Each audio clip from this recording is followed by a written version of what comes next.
Whisper here, of course, Mr. Generosity. Still waiting on my TJ Sanders draft profile, John. So Still, onus is on you, sir. what the heck?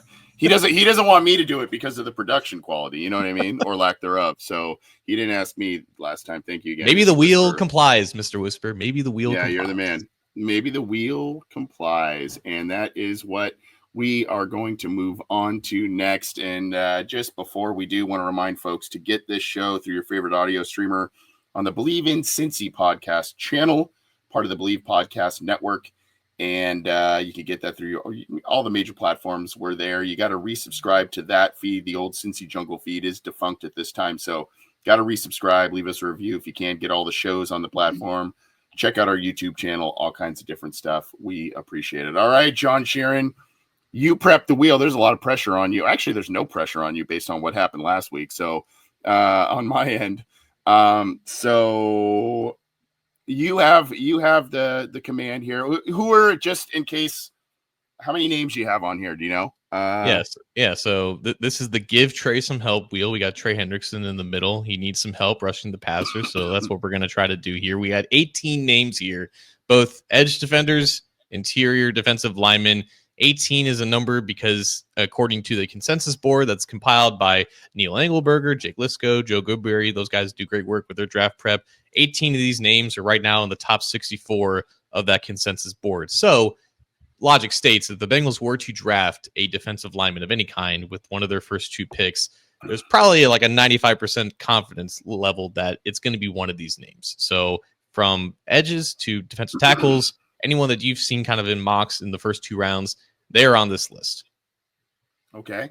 And I do want to remind folks, a couple of announcements later in the show, but I do want to remind folks that I was on a media conference call with Daniel Jeremiah, and he has coined this the starters draft. And of course, namely in this position, with these position groups, those two position groups along the defensive line. So lines up with all the other great names you mentioned there as well. So should we get this bad boy started, John? Yes, and before we start, if there is a name that neither of us know the pronunciation at heart, I do have Dane Brugler's draft guide up, and I will provide the pronunciation before we have to fumble over our own words for that. Okay, I appreciate you. Look at you, all prepared. So, name number one on the wheel. Look at that, Mr. Whisper! TJ Sanders. There you go. There you go. Is it me? Do I start?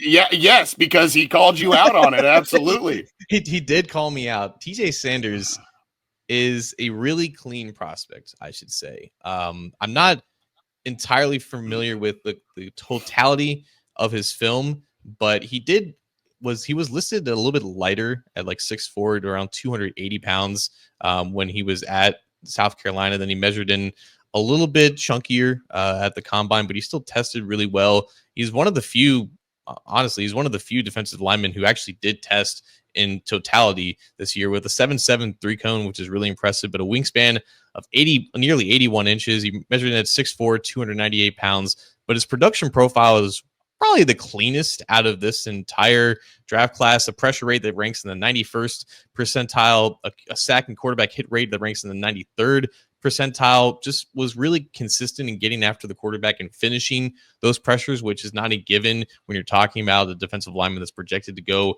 within the first couple of rounds. I think there were still some questions about his overall pass rushing plan, and how maybe if he's not maybe the best at standing up to double teams against the run. But for a guy who is projected to go somewhere on day two, the Bengals obviously pick 49th and 81st. I don't think he's going to make it all the way to 81, but the Bengals do like those day two defensive tackles. If they were to pass on one in the first round, there's not a lot of risk that comes with TJ Sanders, who played against really good competition in the SEC. I think he realized that he needed to put on some weight to impress some NFL personnel people, but he still tested really well. And I think he's going to be 21 he's still 21 years old. And he's not going to be 22 until later in the offseason program. So again, just a lot of boxes that he's quietly checked throughout the process. And I feel like he's still a little bit undervalued because he didn't have a lot of wow plays, and he doesn't have the name brand recognition of that of a Derek Hardman or Mason Graham.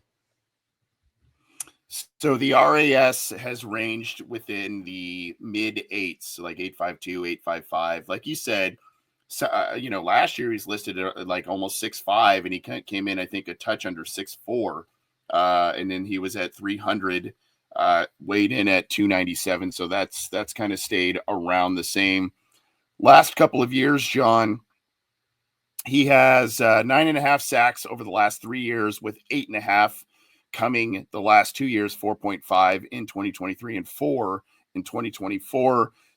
50 tackles last year, which is good. 17 tackles for loss the last 2 years. The numbers dipped a little bit from, again, half a sack from 23 to 24, and 10 tackles for loss in 23, 7 last year. And he also had 4 passes defended in 23 and only 1 this last year. So while he's clean, I think he can be productive. I think there is a little bit of a question of, okay, well, what happened a little bit? Not a big dip in production or anything like that, but like you said, I think a few more of the splashier plays occurred the year prior and not so much this year. And so I think that's maybe where the question sits with this young man. And like you said, young, potentially ascending. I think he could be a solid pickup. 100%. I always love some of the nuggets that Brugler hears from NFL personnel people. Obviously, character matters a ton when you're investing an early draft pick in some of these guys. And it's not just about like they're ready to go, like they're already professional, right? Sometimes it does take a little bit for everything to kind of click. An NFL scout, when he was researching Sanders, he said to Brugler, quote, "The coaches say he really matured and went from being late to meetings when he first got there to becoming a guy who sets the example of how to carry himself as an upperclassman." So again, still 21 years old, still finding himself, but I think obviously someone that naturally got better, more locked in as his career went on, and now he's going to be a day 2 pick because of it. Well, yeah, the pass rush win rate, which I think you maybe mentioned there, John. And then, of course, he's just stoked that this was the first one. We did not plan this, believe it or not. We did not plan this. So thank you very much, Mr. Whisper. Again, that's going to go into the future producer pot with your generosity there. Appreciate you, sir. And yeah, glad we were able to knock that out first for him. So yeah. TJ Sanders, interesting player. And like you said, maybe a guy that gets a little lost in the shuffle because of some of the bigger names that people have been really enamored with in the pre-draft process. But there you go. Thank you, Mr. Whisper, for the generosity there. Where are we going?